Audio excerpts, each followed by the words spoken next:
Welcome back to Worth the Effort Woodworking, and in this Throwback Thursday rerun, we're going to return to an episode first published January 1st, 2018. It got about 5,700 views at a time when I had about 48,000 subs. And the subject of the episode was heat and sanding. In that, if you're a new woodworker and to eliminate a lot of common problems people have with sanding, if you focus on eliminating heat, a lot of those ancillary ones will go away. In review of that episode and in a little extra experience, I want to add two things. In the video, I do talk about using power sanders, but I failed to mention one of the key things to eliminate heat and just make your sanding better is to keep them in consistent motion. Both of those aspects are important. The constant motion just introduces new wood into the mixture, and new wood is generally cooler than the wood you've been adding a lot of friction to. Just sitting in one spot, just heat builds up fairly quickly, even though wood is a fairly poor conductor of heat. The consistent motion just keeps your squirrel patterns with your power tools or the groove patterns with the straight belt sanders, stuff like that, consistent and even, so when you add finish, it will look consistent. The other thing I want to mention is over these past few years, I've somewhat changed my sanding routine towards the end. In the video, I say to hand sand your final grits. I'm now in the habit that I will power sand up through all of my grits, but I will hand sand the last two grits. So if I'm going up to 400, I go 220. Whatever power sanding I would do on flat work, I'll use this random orbit sander. On large turnings, not small turnings, I will use a drill with a sander bit. Small turning is just not worth it.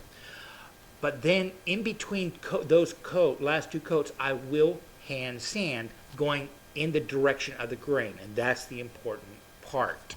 So the last thing I'm doing is hand sanding with the grain. Now I will say, I've since moving to a random orbit sander, which I hated them before when they had rat tails on them. A cordless one, it just kind of changed the game for me. This is the only one I've had. I'm happy with it. No comparison to it. But in hand sanding flat work, I have fallen in love with these sanding bricks. They're called prepping weapons. They're just really comfortable. Your hand doesn't get tired.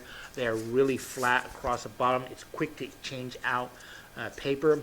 I am saving up because they make them in different colors because I can really see having 3 different grits just constantly behind my bench, so I can always just grab them, touch something up. I'm in love with these things. I'll put a link to the Amazon down below if you want to buy through Amazon, but you can buy them at most woodworking retailers. On the turning side, I still just use little hand pads. Well, I hope you'll enjoy this. Now on to sanding and heat. Now friction causes the heat. It's basically turning the kinetic energy of either our arms or our power machines into thermal energy just through the abrasion, the rubbing of the two fibers together. I mean, that's how the Scouts make fire, rubbing two stick together. And that heat can do some serious damage to not only the sandpaper. If any of you've ever seen these little corning, the little brown spots that pop up on the sandpaper, that is heat turning the natural resins in the wood or the resins we apply through polymers and stuff like that in the finish. If you're sanding off a finish, it's liquefying them, mixing them in sawdust, and then replanting them onto your sandpaper. And it pretty much ruins your sandpaper. You either have to somehow clean them off using either an abrasive or a wire brush or something like that, or toss the sandpaper, even if it's still got a lot of abrasive on it, because those little corns are higher than the sandpaper. They generate even more heat. They gouge your wood. They just do a lot of damage, and they multiply really fast. And they exponentially grow. It's just horrible, and all that's caused by heat. But those little corns are also happening within the wood. That resins within the natural top layer of the wood are liquefying with it, and even though you might have a perfectly nice finish, the oils, the shellacs, the stains, the dyes you apply on top of it will react differently to the spots where the resins have liquefied and solidified than just the normal wood. So the heat can do some real damage, and also it's expensive constantly replacing your sandpaper. So what can we do? First off, hand sand. People weren't having this problem when they were using shark skins or horsetails or any other of those kind of hand sanding techniques.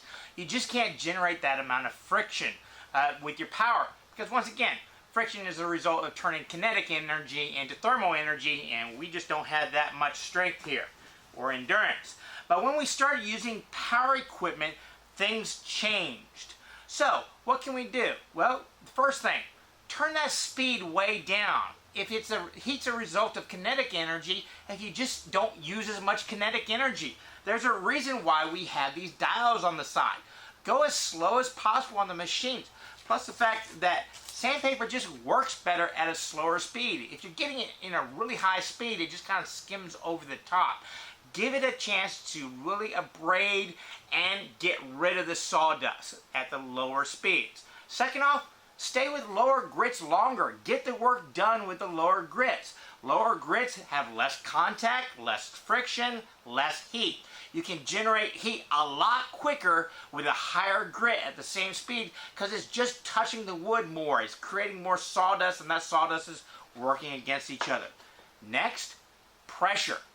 These things weigh enough by themselves. They will get the work done. You do not need to press down on them. You do not need to push them in to get more work done. Just let them do their thing.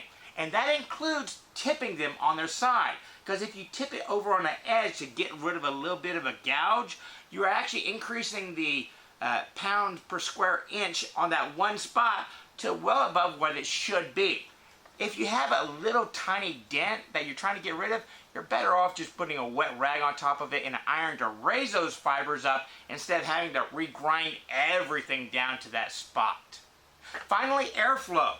Yes, these little bags are nice to catch a little sawdust, but they don't increase airflow.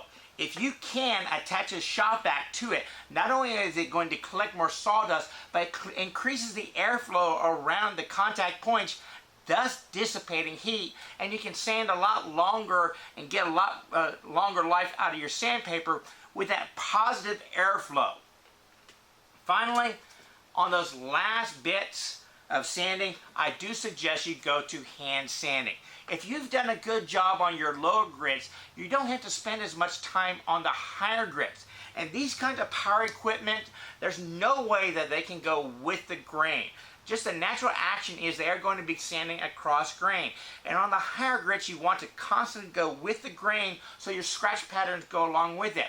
Anytime the scratch pattern goes across a grain, it's going to absorb oils, your finish is different, and those lines are going to really pop out.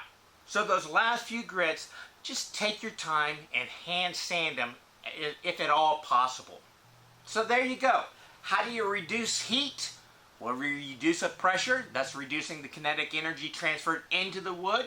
You slow it down, thus reducing the kinetic energy, and you increase the airflow to extract all that heat. Focus on these little aspects and see if the next time you do any sanding, if it doesn't go quicker and give you better results. Y'all be safe and have fun.